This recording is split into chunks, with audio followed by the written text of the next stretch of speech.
안녕하세요. 최 팀장입니다.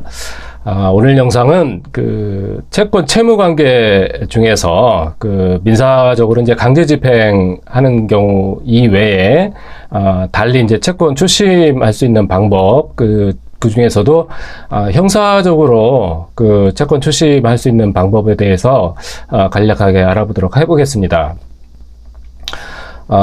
채무자가 예를 들어서 이제 채권자가 강제 집행을 진행을 할 경우에 채무자가 강제 집행을 회피하기 위해서 하는 여러 가지 행위들이 있습니다. 그럴 경우에 통상적으로는 민사적으로는 그러한 이제 채무자의 행위 자체를 취소를 시키는 사회행위 취소 소송이라는 제도가 있습니다. 사회행위 취소.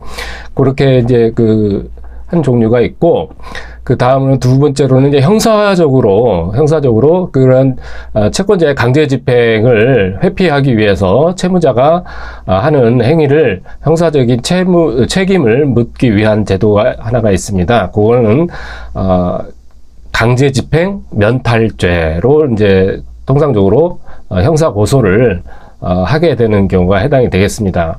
자, 그러면 이 중에서 오늘은 이제 형사적인 방법으로 강제집행 면탈죄가 어떻게 이제 형성이 되는지에 대해서 한번 살펴보도록 해보겠습니다.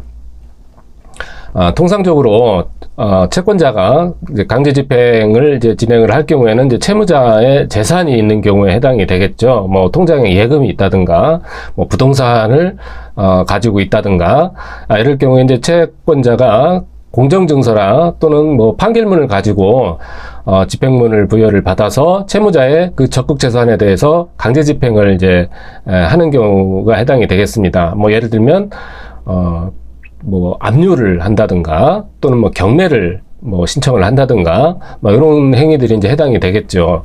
자, 이럴 경우에 채무자가 채권자의 강제 집행을 회피하기 위해서 하는 여러 가지 행위들이 있습니다.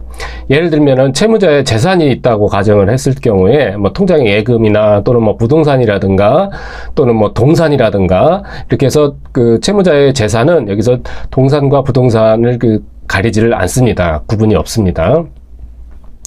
자, 채권자가 이제 강제 집행을 진행을 할 경우에 채무자가 자기의 가지고 있는 뭐 예금이나 또는 부동산이나 이런 적극적인 재산을 손괴를 시킨다. 여기서 손괴라는 거는 이제 뭐 망가뜨리는 거죠. 쉽게 말씀을 드리면 망가뜨려서 재산적 가치를 떨어뜨리게 되는 겁니다.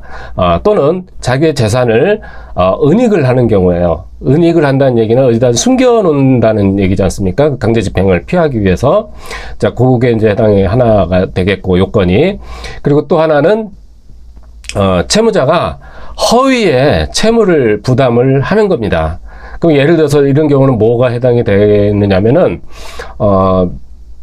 채권자가 강제 집행을, 뭐, 예를 들어서 채권 압류를 신청을 했어요.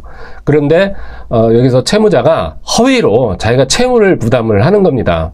그래서, 통장에 예금이, 예를 들어서 압류가 들어오는데, 거기에다 대고 다른 제3의 채권자를 허위로 내세워서, 강제 집행을 같이 집행을 실시를 하는 경우가 해당이 되는 겁니다. 자, 이럴 경우에는 왜 허위의 채무를 부담을 하는 게 죄가 되느냐면은, 예를 들어서 채권자가 통장 압류를 해서 거기에 1,000만 원이라는 돈을 만약에 압류를 했어요. 근데 채무자가 그 돈을 채권자가 찾아가지 못하게 하기 위해서 허위로 공정증서를 작성을 하는 경우가 있습니다. 그래서 동시에 같이 압류를 집어넣는 경우가 해당이 돼요.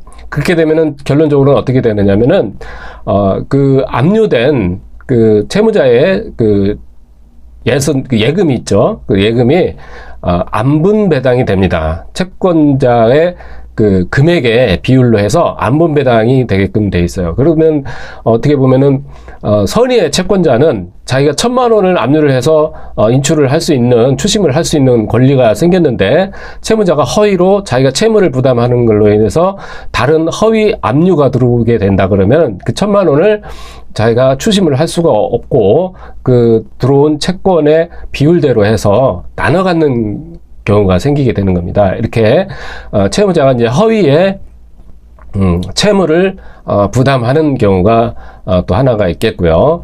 그리고 이제 마지막으로 채무자가 자기의 그 재산이나 이런 거를 허위로 양도를 하는 거예요. 제3자에게. 실질적으로 뭐 돈이 이렇게 왔다 갔다 현금 거래나 뭐 이렇게 예금 거래의 그 가치에 대한 대가를 받지 않고 자기의 유일한 재산 이런 거를 그 채권자가 강제 집행하는 거를 회피하기 위해서 다른 제3자에게 허위로 양도를 해서 나 지금 이제 소유권이 없다라고 이제 이렇게 주장을 하는 경우가 해당이 되겠습니다. 그래서 정리를 해보면은 강제 집행 면탈을 제가 이제 성립이 되는 요건이 크게 이제 4가지가 있는데 첫 번째가 채무자의 재산을 은닉을 하는 거, 두 번째가 채무자의 재산을 손괴시키는 거, 세 번째가 채무자가 허위의 채무를 부담을 하는 거, 마지막 4번째가 채무자의 그 재산을 허위로 양도를 하는 경우가 해당이 되겠습니다. 이 4가지 경우에 해당이 될 경우에는 형사적으로 그 강제집행 면탈로 해서 고소를 했을 경우에 뭐 경찰서나 이제 검찰에서 판단을 해서 해당이 된다 그러면은 강제집행 면탈에 해당이 되겠습니다. 그래서 민사적으로는 이런 경우에 이제 통상적으로 사행위 취소 소송이라는 소송 제도가 하나가 있겠고, 형사적으로 해결을 하는 방법은 이렇게 이제 강제집행 면탈이라는 제목으로 해서 그 채권자가 채무자의 재산을 다시 뭐 찾아온다든가 아니면은 형사적으로 책임을 물을 수가 있게 되는 겁니다. 이렇게 되면은 만약에 강제집행 면탈이 해당이 된다 그러면 원상복구가 된다든가 아니면은 그게 불가능하다 그러면은 채무자가 형사적으로 이제 처벌을 받겠죠. 뭐 징역을 간다든가 아니면 뭐 예를 들어서 벌금을 문다든가 이런 이제 행위가 해당이 되겠습니다. 그래서 오늘은 채권 채무 관계에 있어서 채권 추심을 진행을 할 경우에 채권자가 강제집행, 채무자의 재산에 대해서 강제집행을 할 경우에 채무자가 그 강제집행을 회피하기 위해서, 피하기 위해서 하는 여러 가지 행위가 그 형사적으로 범죄에 해당이 되는 경우에 대해서 간략하게 알아보았습니다. 이상 최 팀장입니다. 감사합니다.